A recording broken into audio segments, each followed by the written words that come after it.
been in a secondary fermenter for about a week now, and I'm just pulling out the dry hops bag, just kind of getting it to where it's just dripping.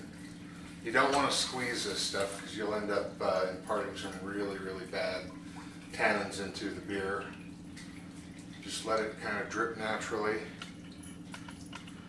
and once it got to a point where it's no longer a solid stream,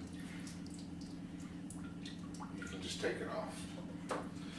Now, what I have here down below is a 5-gallon Cornelius keg, or what they call a corny keg. You can pick those up on beer sites for about 70 bucks a piece, or if you have a local soda bottling company nearby, sometimes if you talk to them, they might actually have ones that you can buy half price and then refurbish. Any brew store worth their salt will carry the stuff to refurbish them, such as O-rings and valve locks. So we're going to go ahead and prime this thing, and one pump and done. Yeah, well, you know, it is Christmas time, and I'm pretty tired. So what are you doing now, hon?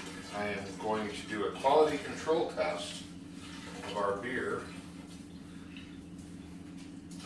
Obviously, this is not carbonated.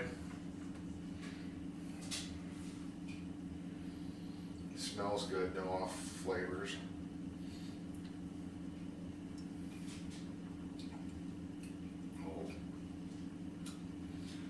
I dare say that's drinkable as is, but so just drop this in, turn it 90 degrees, make sure it's centered, lock it down. That's your pressure release valve. You've got two different valve locks here. You've got an in and an out. So this is where your beer is going to come out of. This is where your CO2 is going to go into. And just for GP, they general purpose, they made them idiot proof, so there's only one way you can hook these up. Okay, hook up the beer line. There we go. That's locked on. And they're just a press and click. You gotta lift them up, push them down, and then let go. The ones that we have anyway. Hear the You can hear the gas. CO2. Now what I like to do is I'll hold this up a little bit and let the CO2 fill up and push out any oxygen that might be in there. It's kind of something I do. I doubt it makes any kind of difference whatsoever, but I just like to make sure my beer's good.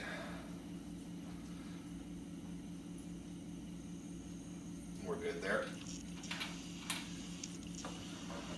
Push that in. I'm going to clear the line from the last beer that we had.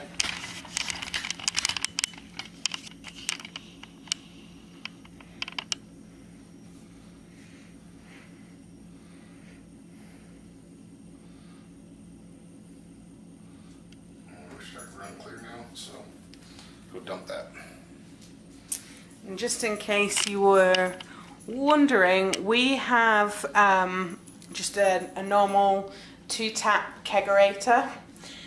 We have 2 of them for our setup, so there's one over here and one over here, and we change out the tap handles and stuff on them so we can sort of remember what's in them. And you wanted specific taps, didn't you? Standard kit taps, they're, what do you call it? They're not an internal seal, they're external, and they tend to gum up if you don't use them very often. And I mean by using very often, I mean like if you're not using them 3 times a day, every day, they're going to gum up on you. And even then, they'll still do it. I went ahead and upgraded to Perlic internal seal taps, and these things will never gum up, and they will pour good beer every single time.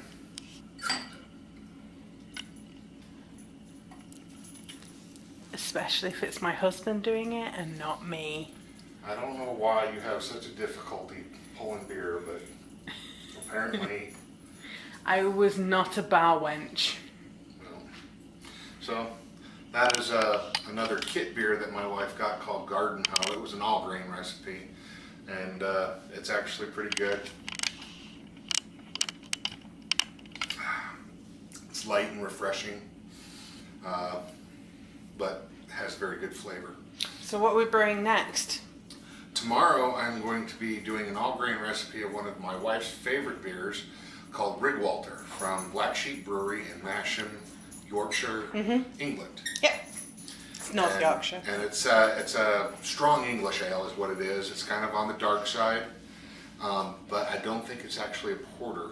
I think it's just a brown ale. It's a strong English ale. Yeah. Or Yorkshire ale. So hopefully you guys will tune in to see that. If you see it up in the header, you know that's what's going on, and it'll probably be mostly me you have to deal with.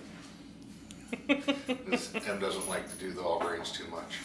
Well, no, I do. I just lack patience in doing them sometimes. Like I said, she doesn't like to do them all that much because she has them.